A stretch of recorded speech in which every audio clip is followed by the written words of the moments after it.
Gravando.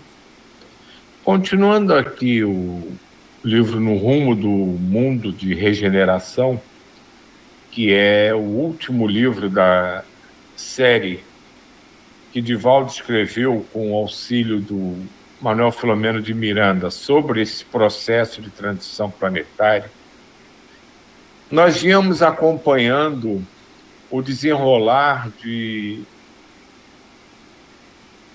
uma conturbada relação de um dirigente encarnado de uma casa espírita e a sua esposa, que vinha sendo manipulada por energias desarmonizantes, por espíritos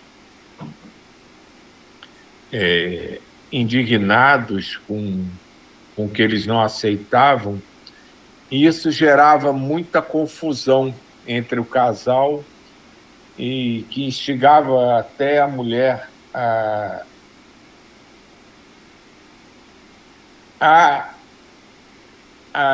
questionar o marido sobre o relacionamento pessoal dele com uma médium da casa espírita. E isso gerava muita confusão, desarmonia, desequilíbrio, não apenas para o dirigente, mas para a família como um todo.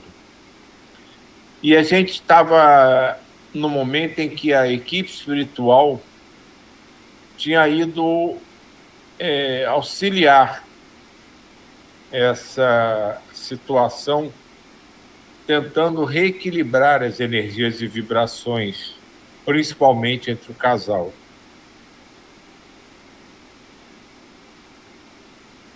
Vou subir só aqui um parágrafo aqui para gente não começar no meio de nada. Eurípides pôs-se a orar em altas vozes, que foram ouvidas pelos circunstantes desencarnados, e também ergueu as mãos em apoio ao passista.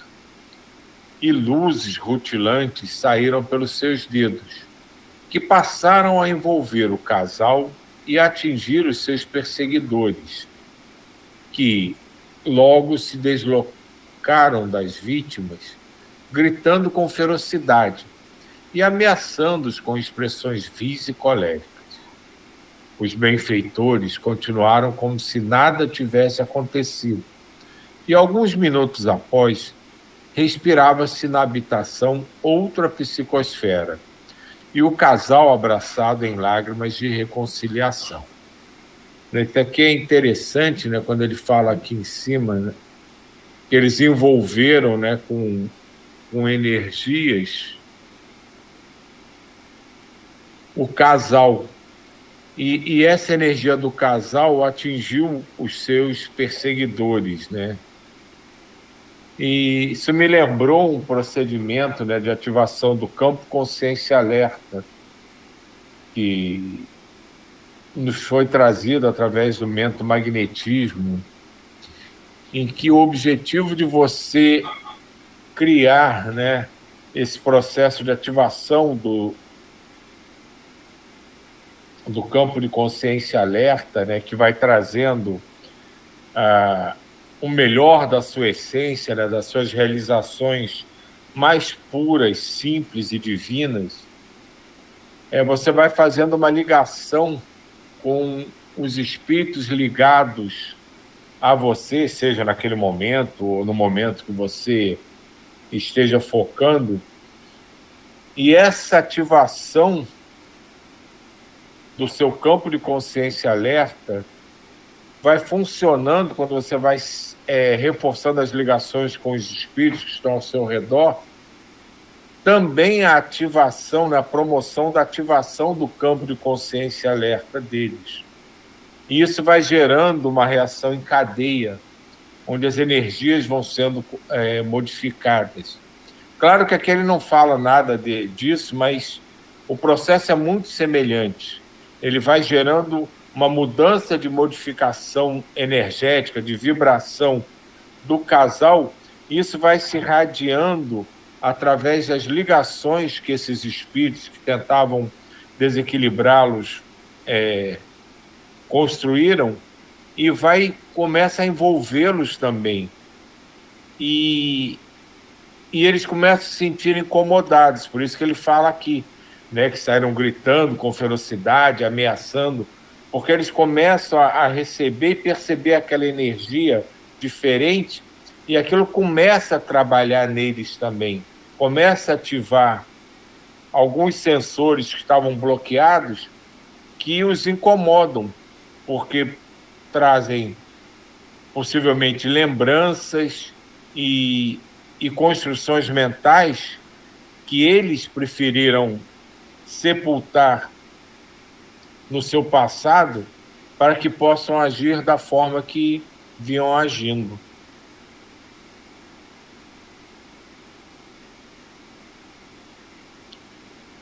A senhora, recuperada momentaneamente, procurava justificar-se das demoradas cenas daquela manhã, enquanto o marido, calmo, acariciava, rogando-lhe que esquecesse e orasse com ele, agradecendo a Deus o bem-estar que subitamente os acometera, como se fora um milagre. Tomadas algumas decisões, Eurípides convocou alguns amigos de sua comunidade e solicitou-lhe permanecer naquele lar até segunda ordem, evitando, quanto possível, o retorno dos invasores ou a presença de outros do mesmo nível evolutivo.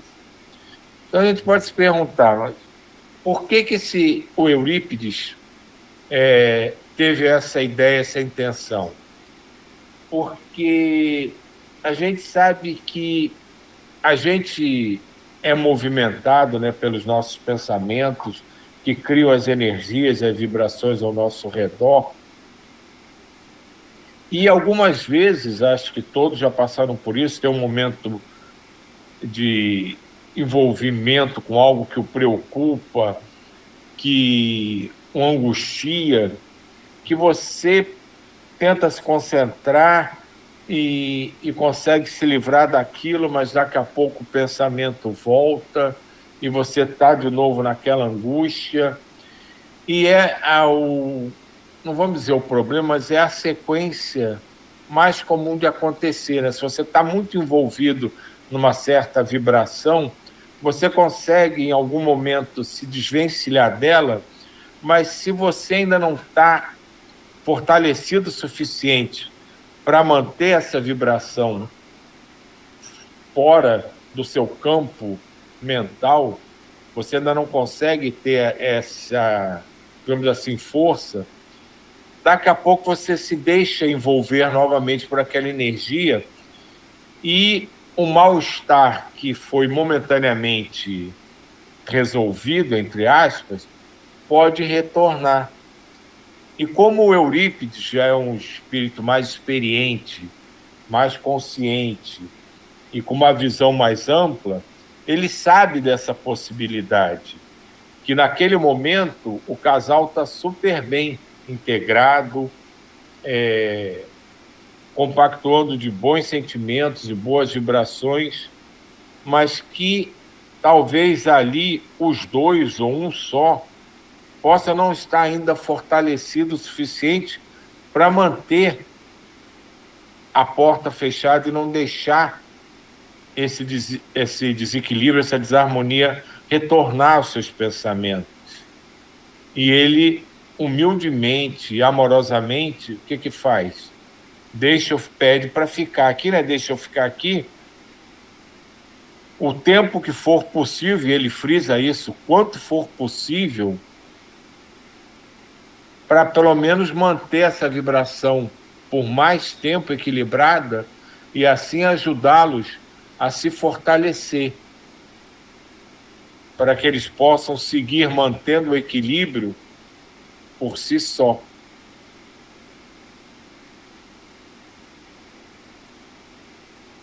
Asserenados os corações, que dialogavam calmamente, estudando a possibilidade de tratar-se de uma perturbação para afligi-los, saímos em direção do nosso abrigo.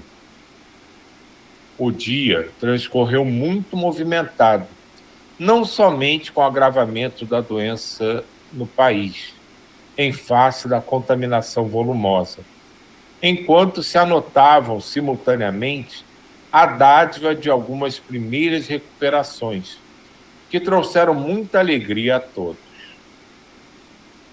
Ao cair da tarde, acercamo-nos do mar e ali ficamos na praia, em um recanto de beleza incomum, beneficiando-nos da natureza e conversando sobre as ocorrências do dia que se apagava.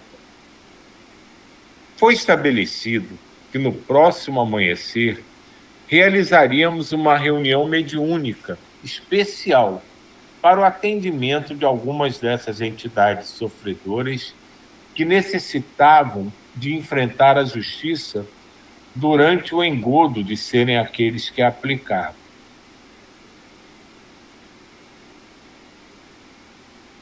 Quando a noite chegou coroada de astros refulgentes, fomos convidados a preparar a reunião, isto é, a atrair os que se comunicariam, a colocação de aparelhos próprios na prática da desobsessão e cuidados especiais com as duas médias, uma de cada plano da vida. Deixamo-nos conduzir pelas horas que avançavam e nos beneficiávamos com os trabalhos espirituais da sociedade em que nos encontrávamos e com as ocorrências naturais. Aqui chama atenção, no parágrafo de cima, os cuidados com as duas médiums, uma em cada plano da vida. Isso é uma coisa que normalmente a gente não pensa. Numa reunião espiritual, a gente pensa no médium só no encarnado que vai dar a comunicação, vai se permitir estar ligado a algum espírito, seja ele desequilibrado ou até um espírito mais consciente do universo, que venha dar uma mensagem ou fazer algum tipo de apelo.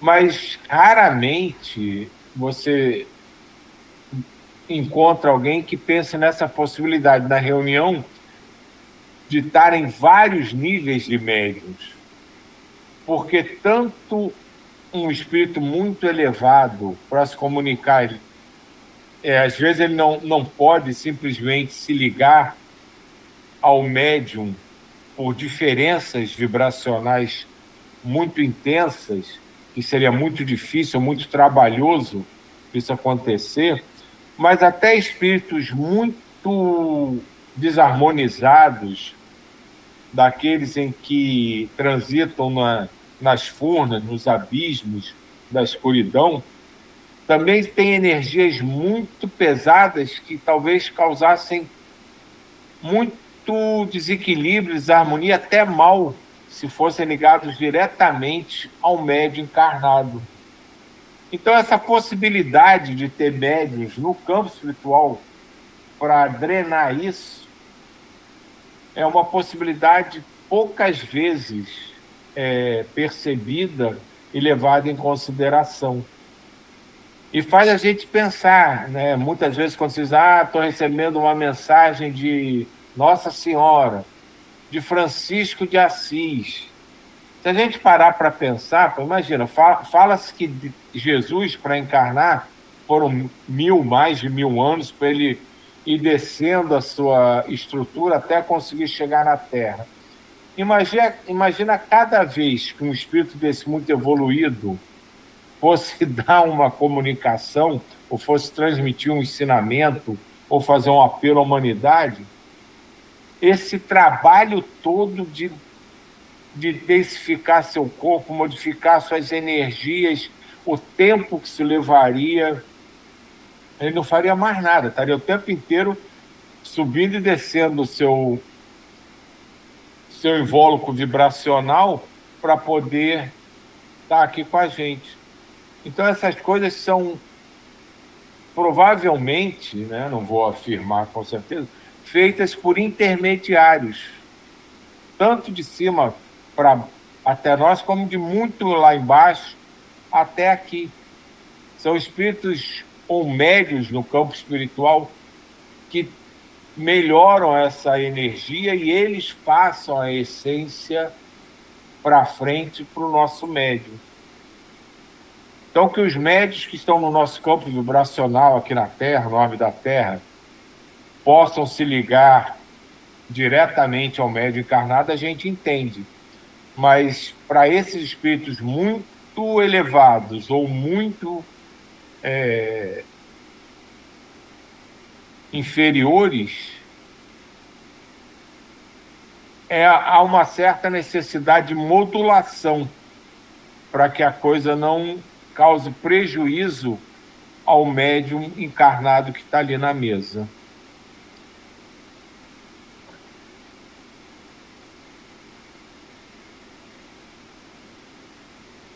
Meditava que silêncio, o absoluto, é somente pobreza dos órgãos auditivos e quietude não é paralisia.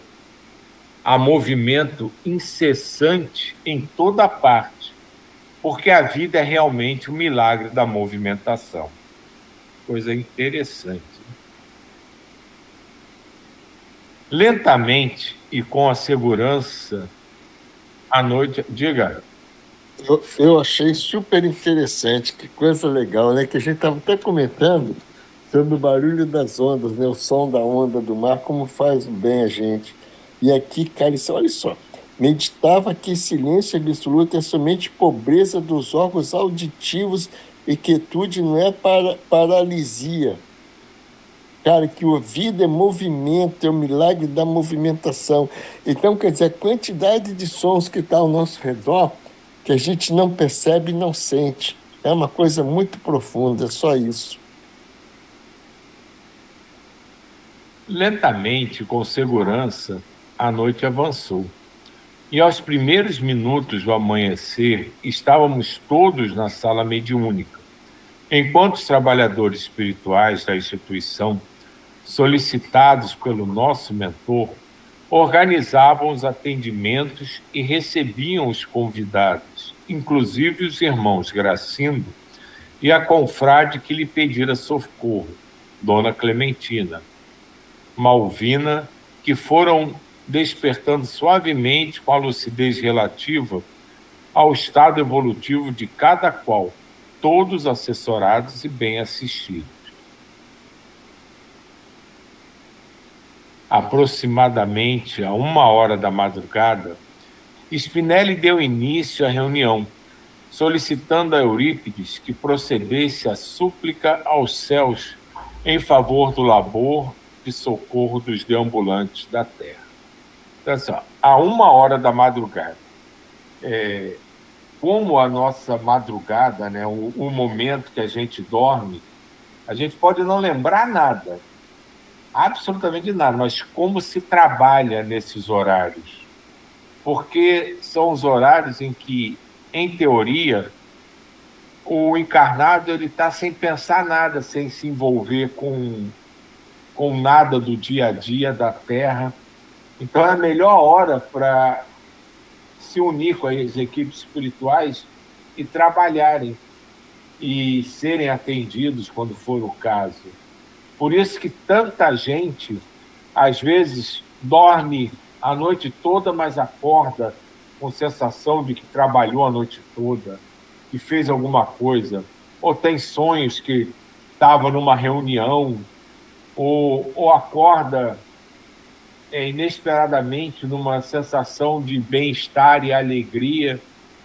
É porque provavelmente todos nós, não vou exagerar, dizer que toda noite, mas em várias noites em que a gente acha que vai simplesmente dormir, a gente vai ou ser ajudado, ou vai trabalhar, ou vai realizar alguma tarefa que precisa ser completada por nós a nível do mundo espiritual. Então, essa ideia de que o sono é descanso, isso só é válido para o corpo físico repor energias, descansar as suas células. Mas para o espírito que ali habita, esse descanso pode ser uma ilusão das ideias que vão sendo transmitidas para a gente. Porque eu já ouvi isso de muitos colegas, né, de muitos companheiros, que é o momento que eles mais se sentem ativos e trabalhando. É à noite, quando vão dormir. Isso provavelmente acontece com todos nós. Algumas noites mais intensamente, outras menos, mas certamente há noites em que qualquer um de nós, brincando, né, não dorme, trabalha a noite inteira. Ou é atendido a noite inteira, né? Depende da necessidade que cada um tiver.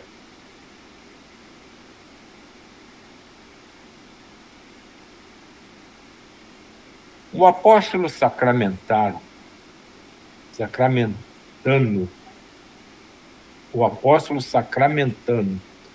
com a voz doce e mansa que o caracteriza, suplicou ajuda ao Senhor dos mundos, depois à Mãe Santíssima, e por fim a Jesus, o Mestre todo amor, para que abençoasse o esforço de todos em favor da harmonia e do progresso das almas e da humanidade.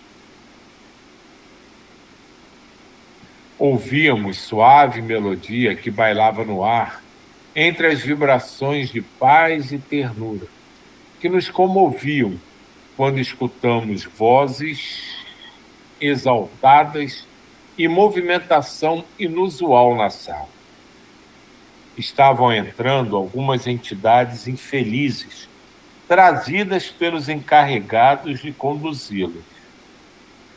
Uma delas chamou-me mais atenção, porque se tratava de um anão cujo semblante estava marcado por um rancor indisfarçável e lutava bravamente para desvencilhar-se dos fluidos que a conduziu em direção de Malvina. Subitamente, sentindo a presença do espírito rebelde no seu campo áurico, a médium começou a agitar-se, movendo os braços especialmente e a cabeça em atitude de defesa, quando então explodiu numa voz roufenha e agressiva. Trata-se de um ultraje à armadilha com que se pretende esmagar-me. Não estou aqui por vontade própria e não posso admitir essa violência contra o meu livre-arbítrio. Eurípides, que se prostrara ao lado da médium e a vitalizava com um pensamento rico de amor, respondeu ao comunicante: você tem alguma razão em reagir desta forma, exatamente porque tem sido assim que você se utiliza para afligir aqueles a quem persegue. Não lhes respeita o livre-arbítrio e, através de artefatos diversificados, crucifica as suas vítimas. Não vejo por que você se atreve a tomar a defesa de infelizes cujas existências atuais não dão ideia dos verdugos que são esses indivíduos que estão sob os nossos cuidados. Ninguém tem o direito de realizar cobranças espirituais, como se a vida estivesse sujeita às paixões de cada criatura. O universo tem as suas leis vigorosas e dispõe de recursos para tudo regularizar, sem intromissão dos sentimentos humanos.